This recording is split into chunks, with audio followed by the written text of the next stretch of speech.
Ang dating madilim dito sa Blumentritt at saka itong Lacson Avenue, ganito kaliwanag na. Talagang pag dumaan ka dito, hindi mo ramdam gabi na pala. Tignan mo kung gaano kaliwanag na yung Blumentritt, oh. Diba? Ang laki ng pinagbago. Saka yung mga vendor dito, kabayan, lalo na sa Blumentritt, mas maayos na yung pwesto nila. Wala na masyadong mga kalat or mga basura. Araw, pinupuntahan ito ng mga pulis ang Blumentritt para maging maayos ang bangketa at kalsada. Sobrang liwanag na dito. Yung dating madilim, dapat talaga maliwanag dito, lalo na pag hating gabi.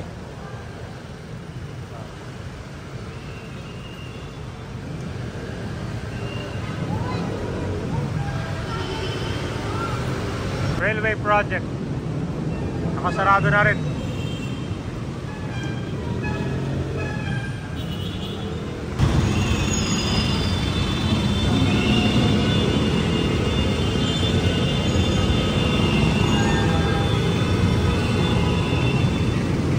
Dati yung paninda ka ba, umaabot dito sa kalagitnaan ko dyan, kalsada. Ngayon ko na, mas maayos. Itong oras natin na 6:30 na yan, pero kan pa rin siya, maluwag. Sa umaga naman, mas mahigpit yung mga pulis dito. Talaga pinagsasabihan sila, dapat mo, linis mo. Saka yung mga paninda, dapat hindi lalampas talaga. Kaya ka-disiplinado yung mga ngayon dito sa Blumentritt.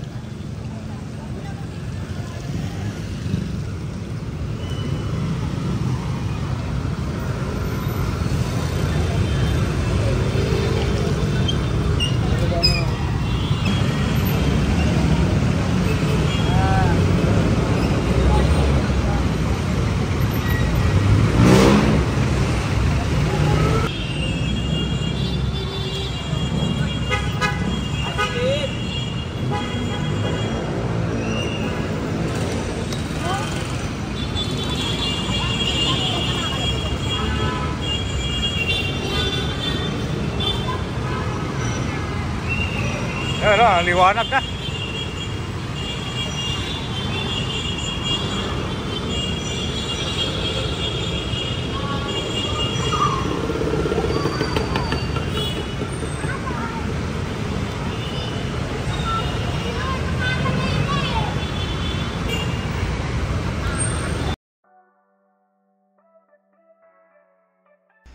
Nandito na tayo sa Rizal Avenue.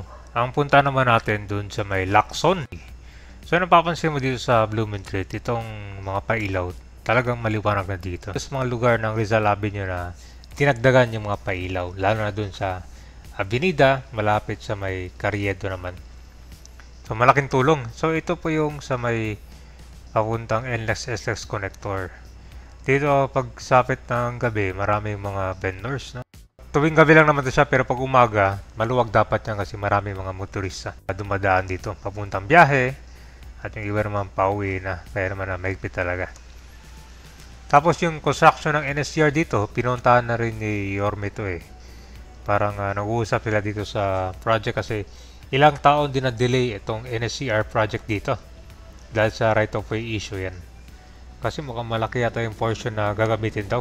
Maraming bayan tatamaan. So parang na-resolve ba? At abangan natin kung magsisimula na rin yung mga construction works.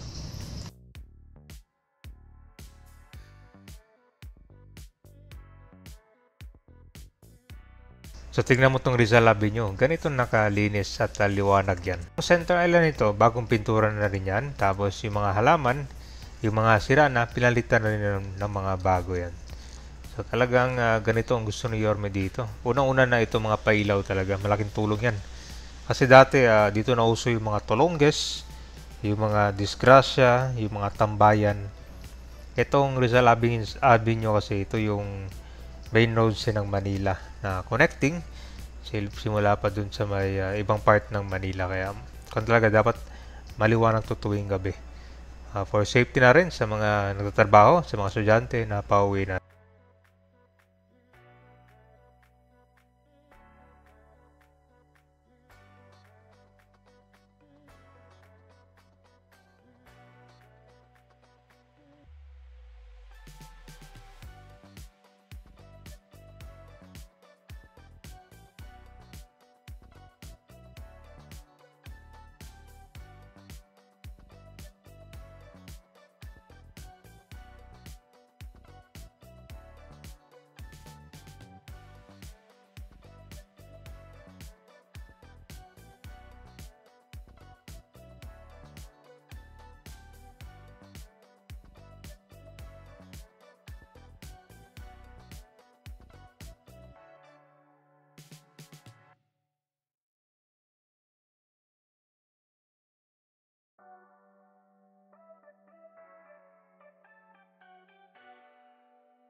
Nandito na tayo sa Lacson. Ito, good news sa mga nagja-jogging dyan.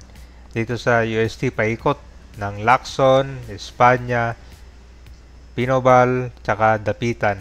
Maliwanag natin. Ganyan ka safe na. Dati kasi kung mag-jogging ka dito, medyo madilim. Tapos matatakot ka pa, may mga tumambay pa ng mga tulongis dito. Diba? So, hindi lang para sa mga joggers, pati na rin sa mga pauwi na or mga naglalakad dito.